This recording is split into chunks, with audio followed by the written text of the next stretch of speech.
اللہ کو مانگنا اتنا پسند ہے. پہلی بات تو یہ ذہن میں رکھیں کہ اس سے بڑی کوئی عبادت نہیں ہے دعا سے, اور دعا سے مشکل کوئی عبادت نہیں ہے. نماز پڑھنا آسان ہے, زکوٰۃ دینا آسان ہے, روزہ رکھنا بھی آسان. سب سے مشکل کام کیا ہے؟ دعا مانگنا. اسی وجہ سے ہم نے جن لوگوں کو دیکھا کہ وہ واقعی دیندار ہیں, اللہ والے ہیں, ہم نے صرف انہی کو دعائیں مانگتے ہوئے دیکھا ہے. عام لوگوں کو ہم نے دعاؤں کو اتنا فوکس کرتے ہوئے نہیں دیکھا. وہ دوسری چیزوں کو زیادہ فوکس کرتے ہیں, دعاؤں پہ زیادہ زور نہیں ہوتا ان کا. وظیفوں پہ تو ہوگا صبح شام, یہ والا اتنی دفعہ, وہ والا اتنی دفعہ, وہ بھاگ گئی واپس آ جائے اس کے لیے اتنی دفعہ, وہ جا نہیں رہی اس کے لیے اتنی دفعہ. یہ وظیفوں پہ تو ہوگا زور. ایسے ہوتا نا ہاتھ اٹھا کے اللہ سے گڑگڑا کے مانگا جائے, یہ چیزیں کم. میں جب حج پہ گیا تو اپنے شیخ مرشد کے ساتھ تھا. پہلے ہی ہم نے ان کو دیکھا تھا, بہت زیادہ دعائیں مانگتے ہیں وہ, بہت زیادہ ان کو دعاؤں میں دل لگتا ہے, بہت دعائیں مانگتے ہیں. تو مجھے کسی نے بتایا کہ یہ جب بیت اللہ کو دیکھتے ہیں تو اتنی لمبی دعا مانگتے ہیں کھڑے کھڑے کہ تم ان کے ساتھ ٹھہر نہیں سکتے. میں نے کہا کیوں نہیں ٹھہر سکتے, ہم جوان ہیں, ان کی عمر زیادہ ہو گئی اور ان کو کچھ بیماریاں بھی ہیں. تو میں نے کہا ہو جائے مقابلہ پھر, ٹھیک ہے نا, دیکھتے ہیں کون زیادہ لمبا ٹھہر لیتا ہے.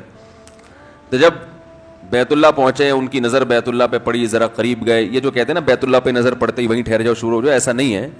بیت اللہ پہ اگر نظر پڑی ہے آپ کی تو کوئی بات نہیں, اور قریب چلے جائیں. کوئی دوسرا عمل کرنے سے پہلے دعا مانگیں. پہلی نظر کا مطلب یہ ہوتا ہے کہ جب نظر پڑی ہے تو اب طواف شروع کرنے سے پہلے یا کوئی دوسرا عمل کرنے سے پہلے آپ جا کے دعا مانگیں. تو وہ دور سے نہیں بلکہ جتنا قریب جا کے مانگیں اتنا زیادہ اچھا. لوگ کیا کرتے ہیں, یوں منہ نیچے کر کے جا رہے ہوتے ہیں کہ پہلی نظر پڑ گئی تو پھر دعا کا موقع نکل جائے گا, تو یوں وہ ٹکرا بھی جاتے ہیں. کچھ نہیں ہوتا, نظر پڑ جائے تو اور تھوڑا قریب جائیں, قریب جا کے دعا مانگیں. تو ان کو ہم نے دیکھا کہ انہوں نے دعا مانگنا شروع کی, میں بھی کھڑا ہو گیا ساتھ میں, ہم نے کہا چلو ہم بھی مانگتے ہیں. تو وہ اتنی دیر تک حالانکہ کمر میں بھی تکلیف, بیماریاں بھی ہیں, شوگر بھی ہے, تو بالآخر میں نے ہتھیار ڈال دی. میں نے کہا میں اتنی دیر کھڑا نہیں ہو سکتا. اور میں پھر اب بیٹھتے ہوئے شرم بھی آ رہی تھی کہ وہ بولیں کہ میری عمر زیادہ ہے اور یہ دیکھو ابھی جوان, شادیاں تو کرتا رہتا ہے, تو یہ کیا شادیاں کرے گا جو کھڑا نہیں ہو سکتا اتنی دیر. تو وہ اتنی دیر ہو گئی تو میں بیٹھ گیا واقعی.